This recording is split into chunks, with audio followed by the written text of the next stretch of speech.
ಇನ್ನು ಸಂಸದ ಪ್ರಜ್ವಲ್ ರೇವಣ್ಣ ಶರಣಾಗುವ ಟೈಮ್ ಬಂತ. ಪ್ರಜ್ವಲ್ ರೇವಣ್ಣ ನಾಪತ್ತೆಯಾಗಿ ಇವತ್ತಿಗೆ 28 ದಿನ ಆಗ್ತಾ ಇದೆ.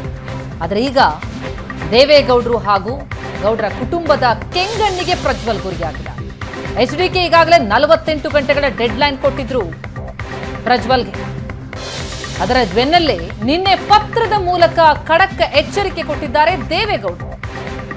ದೇವೇಗೌಡರ ಎಚ್ಚರಿಕೆ ನಂತರವಾದರೂ ಪ್ರಜ್ವಲ್ ವಾಪಸ್ ಆಗ್ತಾರಾ? ಪ್ರಜ್ವಲ್ ಶರಣಾಗುವ ಟೈಮ್ ಬಂತ ಹಾಗಿದ್ರೆ? ಮತ್ತೊಂದು ಕಡೆ ರಾಜತಾಂತ್ರಿಕ ಪಾಸ್ಪೋರ್ಟ್ ರದ್ದತಿಗೆ ಪ್ರಕ್ರಿಯೆ ಶುರು ಆಗಿದೆ. ಎಷ್ಟೇ ದಿನ ವಿದೇಶದಲ್ಲಿದ್ರೂ ಅರೆಸ್ಟ್ ಪಕ್ಕಾ ಎನ್ನುವ ಸಂದೇಶ ರವಾನೆಯಾಗ್ತಾ ಇದೆ. SIT ಎಲ್ಲಾ ರೀತಿಯಲ್ಲೂ ಕೂಡ ಕಾನೂನಾತ್ಮಕ ಪ್ರಯತ್ನಗಳನ್ನು ನಡೆಸ್ತಾ ಇದೆ.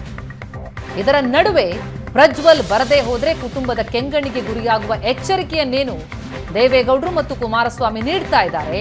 ಈ ವಾರ್ನಿಂಗ್ ಬಳಿಕ ಪ್ರಜ್ವಲ್ ವಾಪಸ್ ಬರುವ ಸಾಧ್ಯತೆ ಕಂಡು ಬರ್ತಾ ಇದೆ. ಭಾರತಕ್ಕೆ ಬರ್ತಾ ಇದ್ದಂತೆ ಪ್ರಜ್ವಲ್ ಬಂಧನಕ್ಕೆ SIT ಸಿದ್ಧತೆಯನ್ನು ನಡೆಸಿದೆ. ಬರ್ತಾರಾ ಇಲ್ವೋ ಎನ್ನುವ ಅನುಮಾನ ಏನು ಹೆಚ್ಚಳವಾಗ್ತಾ ಇರುವ ಸಂದರ್ಭದಲ್ಲಿ ದೇವೇಗೌಡರ ಈ ಬಹಿರಂಗವಾದಂತಹ ಪತ್ರ ಏನಿದೆ, ವಾಪಸ್ ಬಾ ಎನ್ನುವ ಎಚ್ಚರಿಕೆ ಏನಿದೆ, ಆ ಎಚ್ಚರಿಕೆಗಾದ್ರೂ ಹೋಗೊಟ್ಟು ಪ್ರಜ್ವಲ್ ವಾಪಸ್ ಆಗ್ತಾರಾ ಎನ್ನುವ ಕುತೂಹಲ ಮೂಡ್ತಾ ಇದೆ.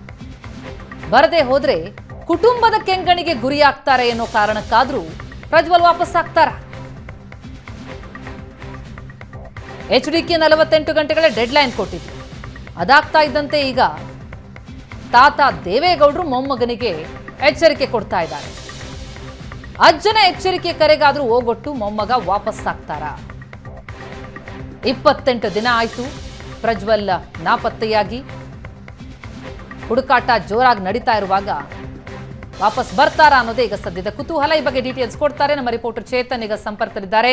ಚೇತನ್, ಸಂಸದ ಪ್ರಜ್ವಲ್ ರೇವಣ್ಣ ನಾಪತ್ತೆಯಾಗಿ 28 ದಿನ ಆಗ್ತಾ ಇದೆ. ಯಾವಾಗ ಬರ್ತಾರೆ? ಇವತ್ತು ಬರ್ತಾರೆ, ನಾಳೆ ಬರ್ತಾರೆ ಎನ್ನುವಂತಹ ಕುತೂಹಲದ ನಡುವೆ SITಯ ಪ್ರಯತ್ನ ಒಂದು ಕಡೆಯಾದ್ರೆ ದೇವೇಗೌಡರ ಎಚ್ಚರಿಕೆಯ ಪತ್ರ ಮತ್ತೊಂದು ಕಡೆ. ಈ ಪತ್ರಕ್ಕಾದ್ರೂ ಹೆದರಿ ಪ್ರಜ್ವಲ್ ವಾಪಸ್ ಬರುವಂತ ಚಾನ್ಸಸ್ ಕಂಡು ಬರ್ತಾ ಇದೆಯಾ? ಯಾವ ರೀತಿಯಾದಂತಹ ಒತ್ತಡ ಹೇರಬಹುದು ಈ ಪ್ರಜ್ವಲ್ ಮೇಲೆ ಈ ಪತ್ರ ಅಂತ?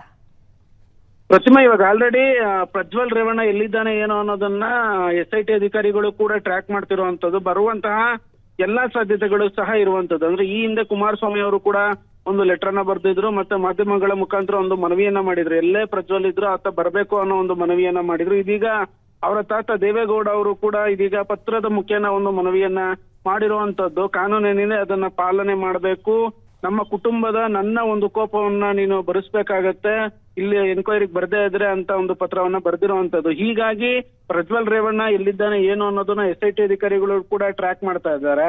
ಇದು ಒಂದ್ ಕಡೆ ಆದ್ರೆ, ಇನ್ನೊಂದ್ ಕಡೆ ಆತನ ಒಂದು ಪಾಸ್ಪೋರ್ಟ್ ರದ್ದಾಗುವಂತಹ ಎಲ್ಲಾ ಸಾಧ್ಯತೆಗಳು ಸಹ ಇರುವಂತದ್ದು. ಇವಾಗ ಆಲ್ರೆಡಿ ಕೇಂದ್ರ ವಿದೇಶಾಂಗ ಇಲಾಖೆ ಆ ಒಂದು ಪ್ರಕ್ರಿಯೆಯನ್ನು ಕೂಡ ಆರಂಭ ಮಾಡಿರುವಂತದ್ದು. ಹೀಗಾಗಿ ಪ್ರಜ್ವಲ್ ಬರುವಂತಹ ಚಾನ್ಸಸ್ ಬಹಳ ಇದೆ. ಯಾವಾಗ ಬರ್ತಾರೆ ಏನು ಅನ್ನೋದನ್ನ ಕಾದ್ ನೋಡ್ಬೇಕಾಗತ್ತೆ. ವಾರೆಂಟ್ ಅನ್ನ ಪಡೆದು, ಅಂದ್ರೆ ಕೋರ್ಟ್ ಮುಖಾಂತರ ವಾರೆಂಟ್ ಅನ್ನ ಪಡೆದು ಒಂದು ಡಿಪ್ಲೊಮೆಟಿಕ್ ಪಾಸ್ಪೋರ್ಟ್ ಏನಿದೆ ಅದನ್ನ ರದ್ದತಿ ಪ್ರಕ್ರಿಯೆನ ಇವಾಗ ಆಲ್ರೆಡಿ ಏನು ವಿದೇಶಾಂಗ ಇಲಾಖೆ ಶುರು ಮಾಡಿರುವಂತದ್ದು. ಮತ್ತೆ ಇದೊಂದು ಕಡೆ ಆದ್ರೆ ಮತ್ತೆ ಪತ್ರವನ್ನು ಕೂಡ ಬರ್ದಿರುವಂತದ್ದು. ಕುಟುಂಬ ಮತ್ತು ಪಕ್ಷದ ಮರ್ಯಾದೆಯನ್ನ ಕಾಪಾಡಬೇಕು ಅನ್ನೋದನ್ನು ಕೂಡ ದೇವೇಗೌಡರ ಒಂದು ಪತ್ರದಲ್ಲಿ ಉಲ್ಲೇಖ ಮಾಡಿದ್ದಾರೆ.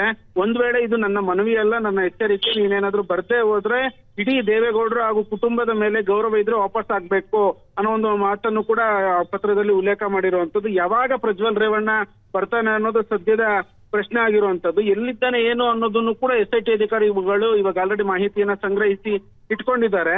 ಭಾರತಕ್ಕೆ ಯಾವುದೇ ವಿಮಾನ ನಿಲ್ದಾಣಕ್ಕೆ ಆತ ಬಂದು ಇಳಿದ್ರು ಕೂಡ ಇಮ್ಮಿಡಿಯೇಟ್ಲಿ ಅರೆಸ್ಟ್ ಆಗುವಂತಹ ಕೆಲಸಕ್ಕೆ SIT ಮುಂದಾಗುವಂತದ್ದು. ಪ್ರತಿಮಾ, ಥ್ಯಾಂಕ್ ಯು ಚೇತನ್ ತಮ್ಮೆಲ್ಲ ಮಾಹಿತಿಗೆ.